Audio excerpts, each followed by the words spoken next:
Qui te protège de tout ce qui est nuisible?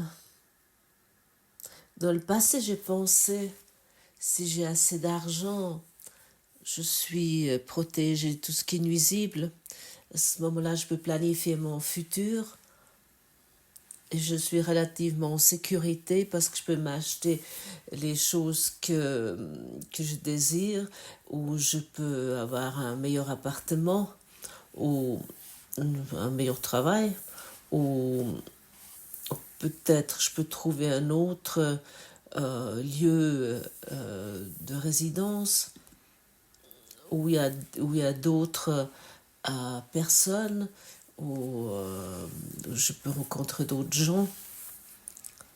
Et je me disais, ah, si seulement à l'époque telle ou telle personne, celui-là je ne l'aurais pas rencontré, je n'aurais pas subi des dommages que j'ai subis à l'époque.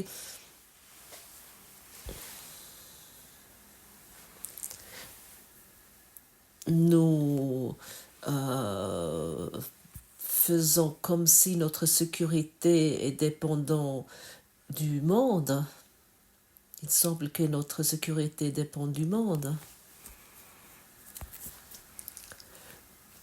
Nous croyons que nous pouvons expérimenter la sécurité dans le monde, par exemple en mariant un homme qui a un travail qui est sûr et avec lequel, avec cette personne nous pouvons vivre sans trop de soucis dans ce monde. Où nous pensons, ah, si nous trouvons une partenaire riche, une femme riche, qui finance, qui nous finance ou qui nous soutient, et nous pouvons vivre ainsi en sécurité, si elle nous soutient financièrement, ou par exemple si nos parents nous lèguent leur héritage. C'est-à-dire que si nous avons réussi à avoir tout dans ce monde qui nous donne cette sécurité dans ce monde avec nos 5 sens. Ah oui, ensuite, à ce moment-là, il y a plus de danger. Et peut-être déjà arrivé à cette idée que cette sécurité, tu peux ne jamais la trouver dans le monde. Et ça, c'est peut-être un bon rappel, que tu peux ne pas trouver la sécurité dans ce monde.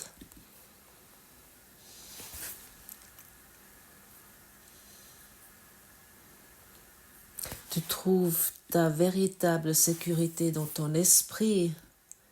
Jésus nous dit dans ce courant miracle que nous sommes totalement en sécurité et que rien ne peut nous arriver. Et lorsque j'ai entendu ces formulations au début de mon étude avec ce cours en miracle, j'ai pensé, mais il parle de quoi? Bien sûr, il a écrit que je suis sûre dans mon esprit que mon soi est en sécurité.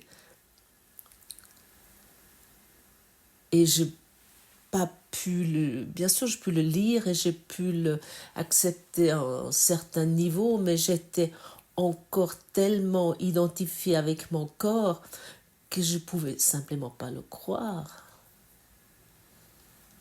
Ou je l'ai oublié très rapidement où se trouve ma sécurité. Parce que ma mécanique humaine était à l'époque conditionnée de trouver la sécurité à quelque part dans le monde. J'ai toujours pensé il me manque de l'argent. Oui, où j'étais en manque de relations qui auraient pu me soutenir et qui auraient pu me donner une sécurité, qui auraient pu me vraiment accorder une sécurité. Et Pour cette raison, j'étais sans cesse dans un manque d'argent parce que j'étais constamment efforcée d'avoir de l'argent.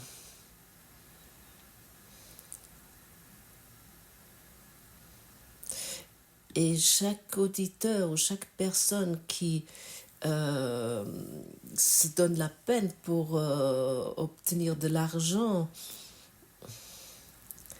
il est toujours dans le manque d'argent. Toujours. Peu importe combien de millions, combien d'argent que tu as, que tu crois que c'est ton argent, tu es toujours dans ce manque. J'étais dans le manque lorsque je vivais dans une tente et que je recevais de l'argent du service social, mais j'étais aussi en manque d'argent lorsque j'avais beaucoup d'argent pour mon niveau, pour mes idées là-dessus, mais j'étais sans cesse dans le manque. J'ai cru dans cette vie et tout tournait autour de l'argent et autour des relations, et j'étais à cause de cela toujours dans le manque. Aujourd'hui, ma vie n'est plus du tout préoccupée par l'argent. Et je suis non plus préoccupée par des relations avec d'autres.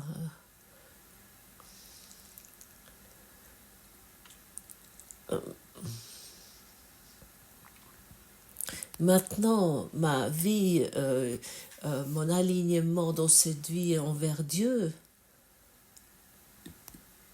je me tourne vers Dieu et pour cette raison, je ne suis plus dans le manque.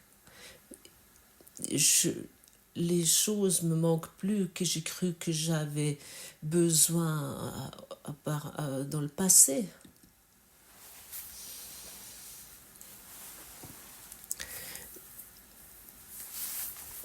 Mes besoins sont comblés, mais pas avec le monde, mais avec l'esprit de la vie. Avec l'impeccabilité que j'accepte de plus en plus, et plus que j'accepte mon impeccabilité avec ce processus de purification dans lequel nous nous trouvons tous, plus que je peux reconnaître clairement que le monde n'a rien à me proposer. Bien sûr, je m'achète telle ou telle chose, surtout au niveau technique, je m'achète des choses pour que cela fonctionne de mieux en mieux. Ici,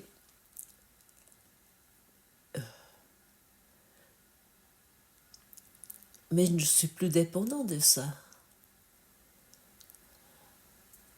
La dépendance au monde vient plus léger. Ça s'allège de plus en plus. Et pour cette raison, je peux regarder de plus en plus clairement sur ce monde, de plus en plus de lucidité.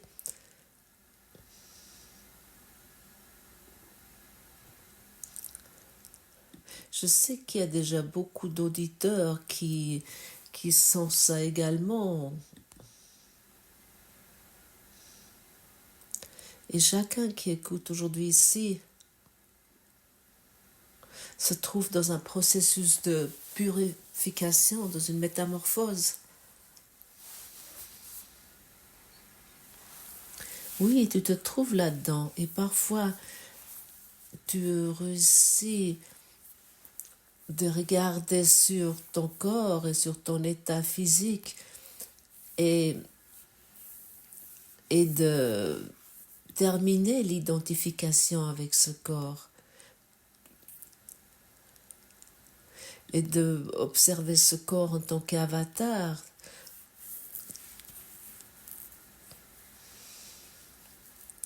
cet avatar qui nous amène dans les événements que nous devons pardonner.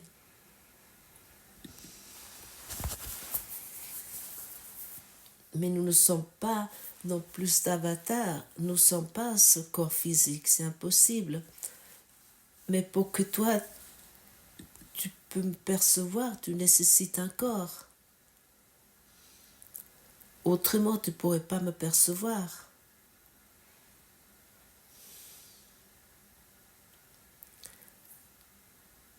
Tu as besoin de ce corps pour percevoir ce monde. Et nous sommes venus ici pour un processus d'apprentissage énorme, un processus de retour. De nouveau, vraiment, c'était vraiment un apprentissage pénible de se identifier avec cet avatar qui en fait nous est totalement étranger. Au fond, ce corps était totalement étrangère. Parce qu'il n'a rien à voir avec toi. Peu importe ce que tu dis, même si tu dis que tu aimes ton corps ou des choses similaires. En vérité, il t'est totalement étranger, ce corps. Parce que tu ne peux pas être ce corps. Et tu n'as jamais été dans ce corps. Tu n'as jamais été ce corps. Mais malgré ce corps et le système biofeedback dans ce rêve qui te reflète dans quel état d'esprit tu te trouves. Le corps, il ne peut rien apprendre. Tout apprentissage se passe dans l'esprit. Tout apprentissage se passe dans l'esprit et dans l'esprit, tu reçois des signalements qui ton cerveau reçoit.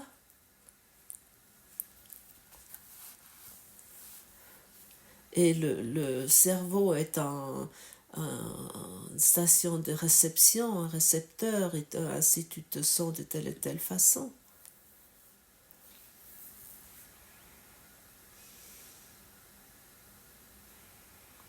Et comme tu as déjà entendu très souvent ici, c'est une éducation, une école d'esprit, et que ce n'est pas une éducation physique, une école physique. Ça ne veut pas dire que tu dois maintenant arrêter de faire ton yoga ou ton bodybuilding ou tes promenades quotidiennes ou tes compléments alimentaires, que tu dois arrêter tout ça. Ou que tu dois abandonner tes médicaments, peu importe. Il ne s'agit pas de ça. Il s'agit simplement de reconnaître que je ne suis pas un corps et que je suis totalement libre. Et en cela réside ma sécurité.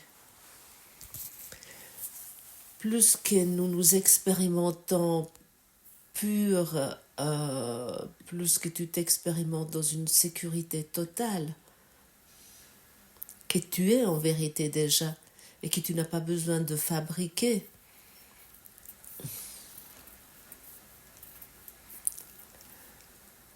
Ta vérité, tu n'as pas besoin de la créer. Simplement, tu dois uniquement laisser épanouir le souvenir de cela dans ton cœur.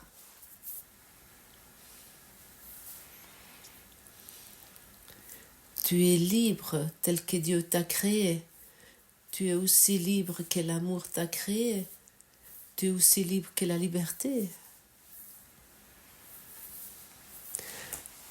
Mon impeccabilité me protège de tout ce qui est nuisible. Mon impeccabilité m'assure la paix parfaite, la sécurité éternelle et l'amour perpétuel, la libération pour toujours de toute pensée de perte et la délivrance complète de la souffrance. Seul le bonheur peut être mon état, car seul le bonheur m'est donné. Waouh! Seul le bonheur peut être ton état, car seul le bonheur est donné. Merci Dieu, tu m'as tout donné, c'est suffisant. Et chaque fois lorsque nous sommes malheureux, chaque fois que nous nous reposons dans notre souffrance confortable, à ce moment-là, nous nous identifions avec quelque chose qui est une illusion, qui n'est jamais une réalité. Ça n'inclut aucune réalité. Et ce pas, nous devons le faire pour que le bonheur, la paix puisse nous être établi en nous, rétabli en nous. Autrement, nous rêvons d'un monde,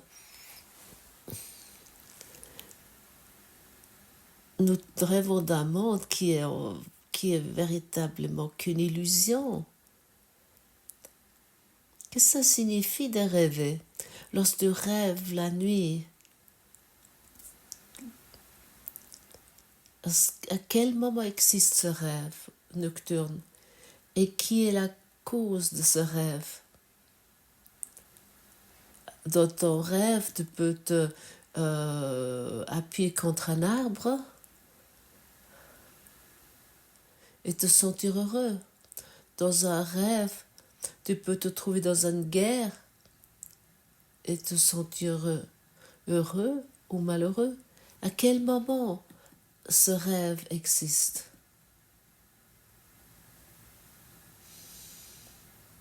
Formuler cette question autrement. Est-ce que dans le rêve, il y a un avenir, ou est-ce que dans le rêve, il y a un passé?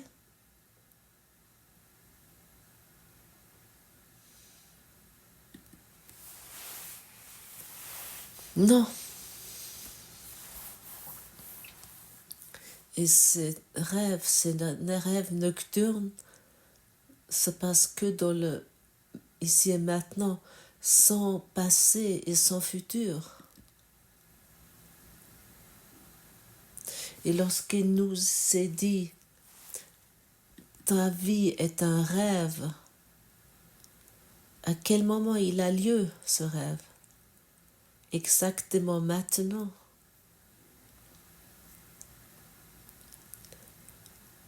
Tu rêves ce monde toujours et encore à cet instant même, sans avenir et sans passé. Tu rêves un arbre à cet instant, comme un brindille d'herbe, comme un caillou. Et tu rêves ton partenaire de vie exactement à l'instant même comme tu veux l'avoir. Comme tes parents, comme tout ton entourage. Dans la pièce où tu te trouves, ta maison, ta voiture, tes rues, ton soleil, ta lune, ton univers entier, ta voie lactée, toutes les choses sont rêvées à cet instant même. Et ton rêve entier et sans avenir ni passé. Tata.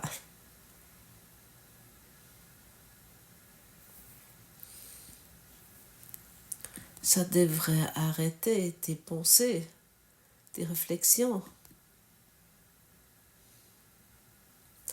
Cette information devrait te faire arrêter et te dire, hé, qu'est-ce qui a été dit, qu'est-ce qui a été formulé juste ici à cet instant?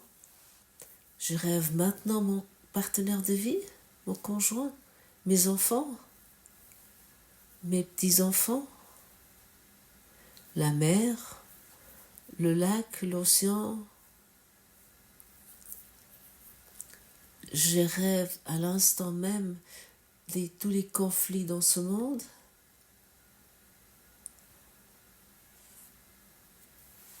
Nous nous rappelons, nous devons enlever les conflits pour arriver à la vérité, pour atteindre la vérité.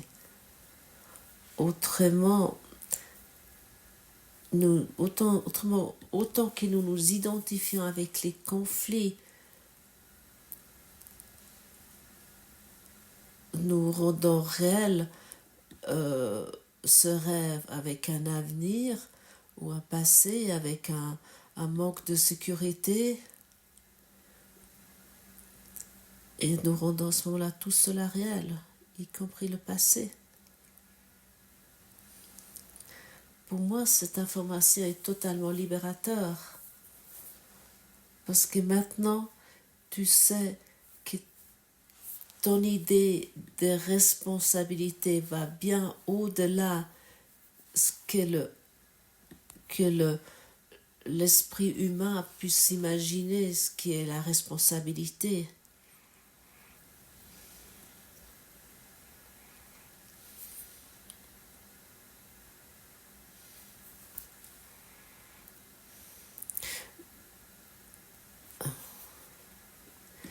Accorde-toi une fois, permets-toi une fois vraiment de te mettre dans cette idée sans que l'ego commence à avoir s'opposer, sans résistance de l'ego.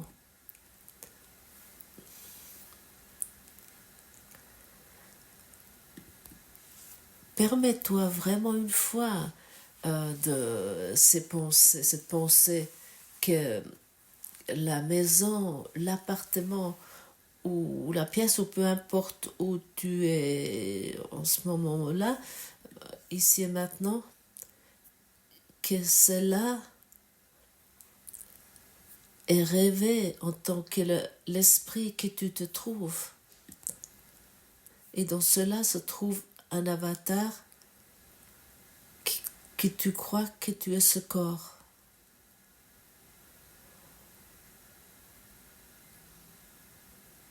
Permets-toi une fois cette idée.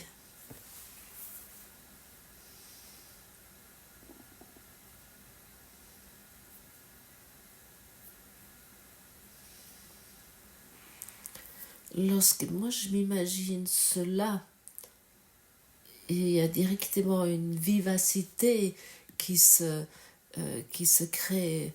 Je me sens vivant, mais ma bouche se tourne vers le haut.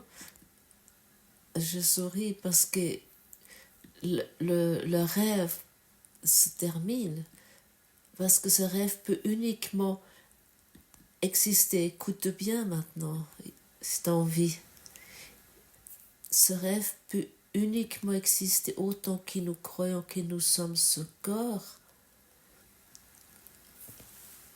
que nous sommes inclus dans l'espace et le temps.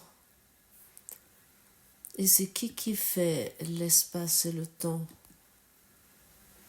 Uniquement toi, dans ta croyance qui a un passé et puis un futur.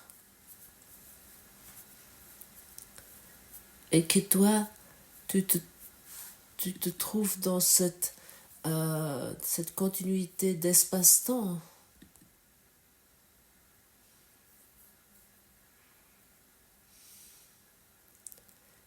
Et ça, c'est la métamorphose dans laquelle nous nous trouvons pour abandonner tous ces pensées auxquelles que nous avons cru.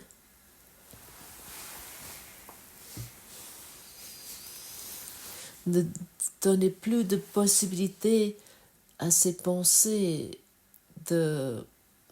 d'agir à travers notre esprit. Tu es maintenant ici, Tu es maintenant totalement présent, sans passé et sans avenir.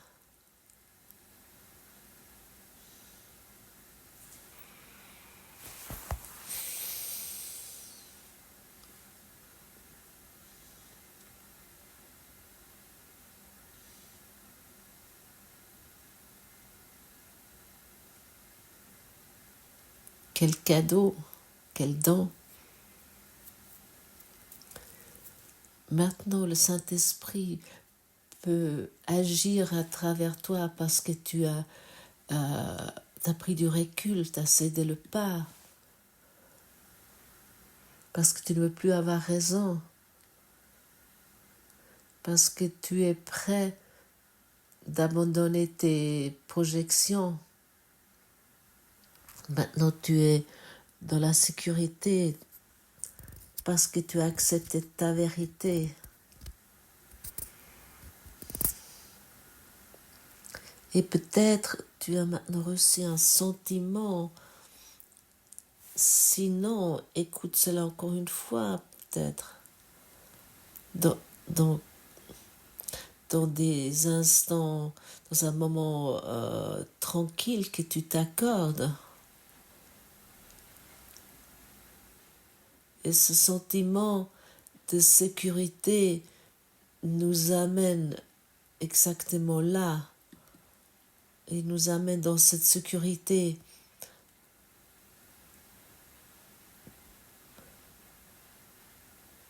Pour que nous regardions uniquement encore depuis cette perspective de la sécurité éternelle.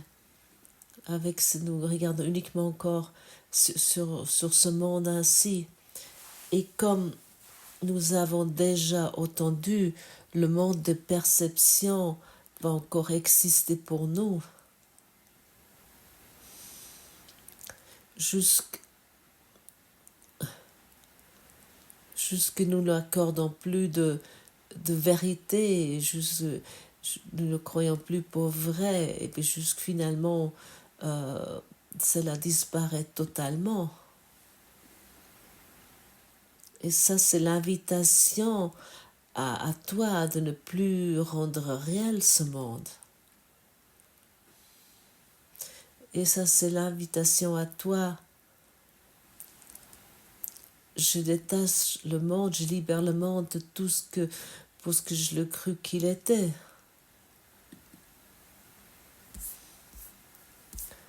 Pour que cette continuité d'espace-temps puisse être transcendée dans ton esprit. Et tu abandonnes ce sentiment physique et tu t'éveilles pour ce que tu es véritablement, à ce que tu es véritablement. Comme tu t'imaginais jusqu'à présent que tu es ce corps, tu peux maintenant aussi t'imaginer que cet arbre, ce brindille d'herbe, ce caillou, cet oiseau et toutes ces choses existent uniquement parce que j'y crois. Il n'y a pas d'avenir, il n'y a pas de passé. Et ça signifie d'accepter la correction de l'esprit. Et ça signifie que le bonheur est uniquement ton véritable état. Et rien d'autre. Et chacun qui s'est mis dans cet état et qui est d'accord d'être dans cet état, il peut uniquement encore ressentir une seule chose, qui est le bonheur.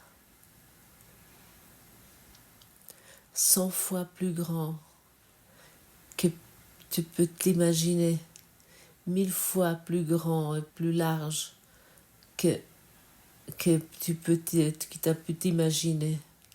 Ce bonheur va au-delà de toutes les frontières. Et ça n'a rien à voir avec ton état physique. Peut-être tu te trouves maintenant dans une situation où la maladie semble te dominer.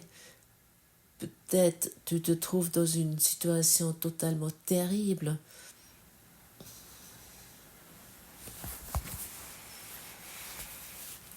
Mais tu es dans la capacité, dans la situation où tu te trouves actuellement, de te guérir totalement. Et ça, c'est la promesse que Jésus te fait.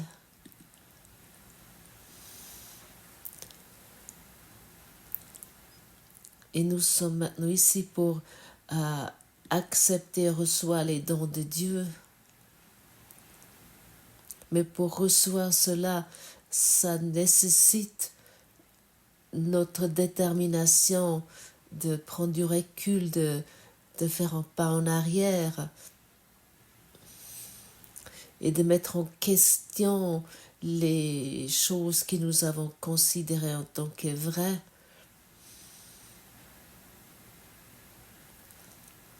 D'abandonner notre souffrance confortable et de nous laisser nous montrer la vérité au-delà de l'espace et du temps, qui existe au-delà de l'espace et du temps.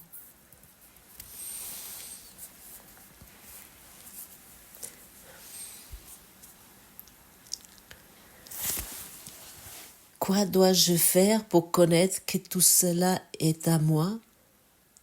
Je dois accepter l'expiation pour moi-même et rien de plus. Ça signifie que je dois accepter la correction d'esprit pour moi et rien d'autre.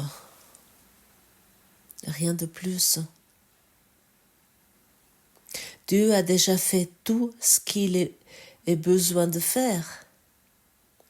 Et je dois apprendre que je n'ai pas besoin de faire quoi que ce soit de moi-même, car j'ai seulement besoin d'accepter mon soi, mon impeccabilité créée pour moi est déjà à moi maintenant, pour sentir que l'amour de Dieu me protège de tout ce qui est nuisible, pour comprendre que mon Père aime son Fils, pour connaître que je suis le Fils que mon Père aime.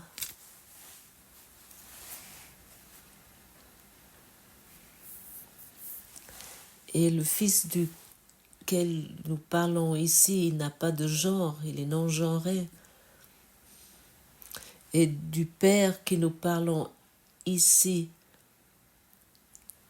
il n'a pas de signe extérieur.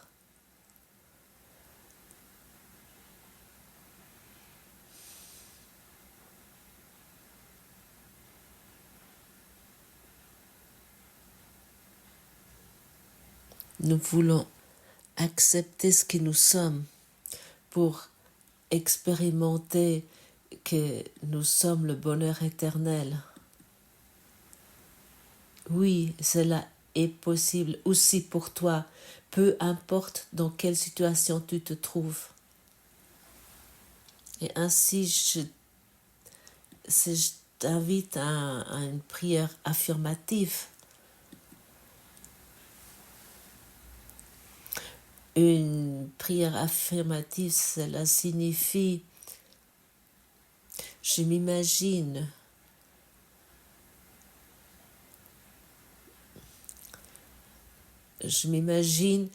que ma vérité est au-delà de ce que je pensais jusqu'à présent. Une prière affirmative signifie je ne veux plus rien du monde, mais je fais un pas en arrière, je recule pour que l'esprit pur puisse agir à travers moi. Je me permets l'imagination, ce qui va être formulé maintenant est totalement vrai. Et peut-être aimerais fermer tes yeux,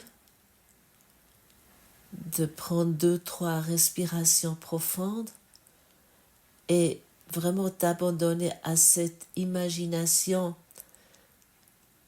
que ce prière qui va te donner là maintenant que cela est la vérité, que cela est la unique vérité qui existe.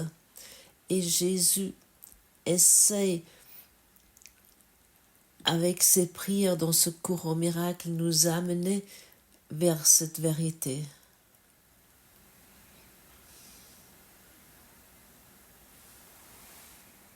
Toi qui m'as créé dans l'impeccabilité, tu ne fais pas erreur sur ce que je suis.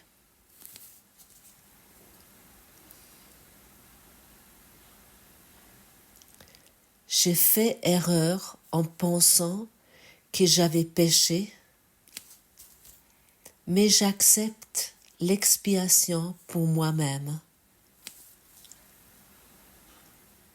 Père, mon rêve est terminé maintenant. Amen.